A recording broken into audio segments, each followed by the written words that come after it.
Pembacaan Alkitab hari ke-93 terambil dari Mazmur pasal 40 ayat 10 sampai dengan 18, Lukas pasal 9 ayat 28 sampai dengan 56, Bilangan pasal 35 dan Bilangan pasal 36. Mazmur pasal 40 ayat 10 sampai dengan 18. Aku mengabarkan keadilan dalam jemaah yang besar, bahkan tidak kutahan bibirku. Engkau juga yang tahu ya Tuhan. Keadilan tidaklah kusembunyikan dalam hatiku, kesetiaanmu dan keselamatan daripadamu kubicarakan. Kasihmu dan kebenaranmu tidak kudiamkan kepada jemaah yang besar.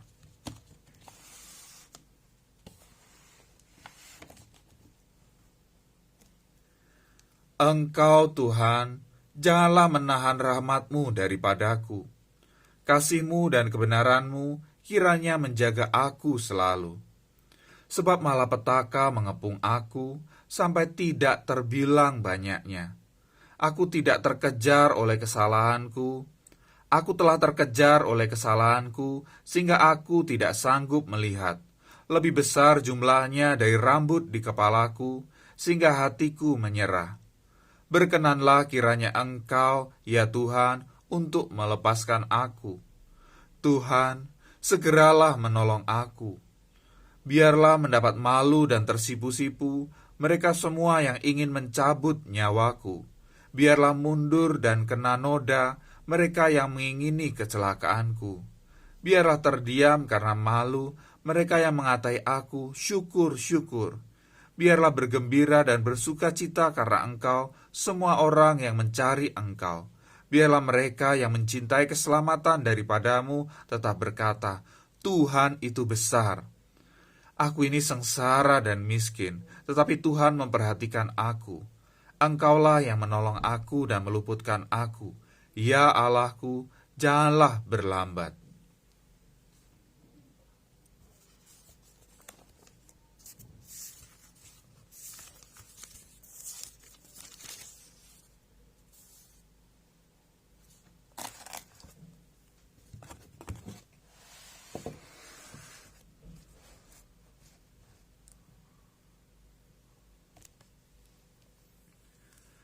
Lukas pasal 9 ayat 28 sampai dengan 56.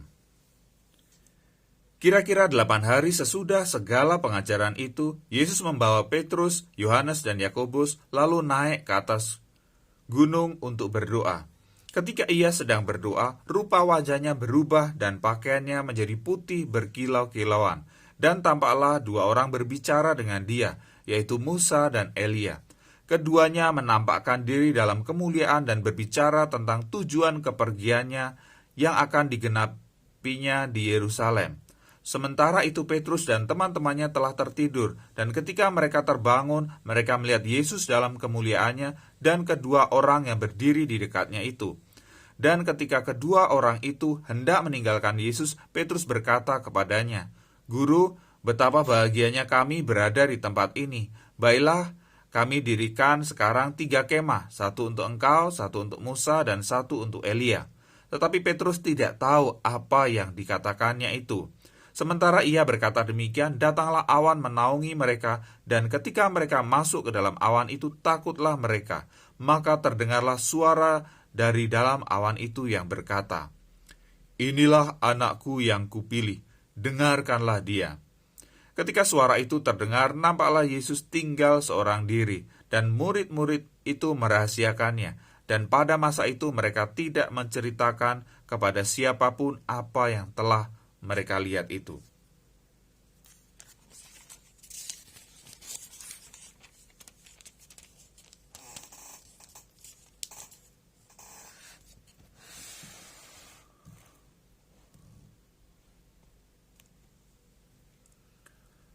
Pada keesokan harinya, ketika mereka turun dari gunung itu, datanglah orang banyak berbondong-bondong menemui Yesus. Seorang dari orang banyak itu berseru, katanya, Guru, aku memohon supaya engkau menengok anakku, sebab ia adalah satu-satunya anakku. Sewaktu-waktu ia diserang roh, lalu mendadak ia berteriak, dan roh itu menggoncang-goncangkannya sehingga mulutnya berbusa. Roh itu terus saja menyiksa dia dan hampir-hampir tidak mau meninggalkannya. Dan aku telah meminta kepada murid-muridmu supaya mereka mengusir roh itu, tetapi mereka tidak dapat. Maka kata Yesus, "Hai kamu angkatan yang tidak percaya dan yang sesat, berapa lama lagi aku harus tinggal di antara kamu dan sabar terhadap kamu? Bawa anakmu itu kemari." Dan ketika anak itu mendekati Yesus, setan itu membantingkannya ke tanah dan menggoncang-goncangkannya. Tetapi Yesus menegur roh jahat itu dengan keras dan menyembuhkan anak itu, lalu mengembalikannya kepada ayahnya. Maka takjublah semua orang itu karena kebesaran Allah. Ketika semua orang itu masih heran karena segala yang diperbuatnya itu, Yesus berkata kepada murid-muridnya, "Dengarlah dan camkanlah segala perkataanku ini. Anak manusia akan diserahkan ke dalam tangan manusia. Mereka tidak mengerti perkataan itu, sebab artinya tersembunyi bagi mereka, sehingga mereka tidak dapat memahaminya, dan mereka tidak berani menanyakan arti perkataan itu kepadanya." Maka timbullah pertengkaran di antara murid-murid Yesus tentang siapakah yang terbesar di antara mereka. Tetapi Yesus mengetahui pikiran mereka. Karena itu ia mengambil seorang anak kecil dan menempatkannya di sampingnya, dan berkata kepada mereka, "Barang siapa menyambut anak ini dalam namaku, ia menyambut aku. Dan barang siapa menyambut aku, ia menyambut dia yang mengutus aku. Karena yang terkecil di antara kamu sekalian, dialah yang terbesar." Yohanes berkata, "Guru, kami lihat seorang mengusir setan demi namamu, lalu kami cegah orang itu karena ia bukan pengikut kita." Yesus berkata kepadanya, "Jangan kamu cegah, sebab barang siapa tidak melawan kamu, ia ada di pihak kamu."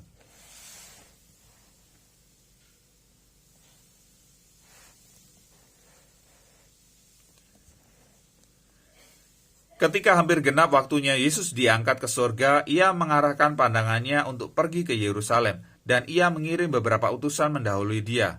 Mereka itu pergi, lalu masuk ke suatu desa orang Samaria untuk mempersiapkan segala sesuatu baginya. Tetapi orang-orang Samaria itu tidak mau menerima dia, karena perjalanannya menuju Yerusalem. Ketika dua muridnya, yaitu Yakobus dan Yohanes, melihat hal itu, mereka berkata, "Tuhan, apakah Engkau mau supaya kami menyuruh api turun dari langit untuk membinasakan mereka?"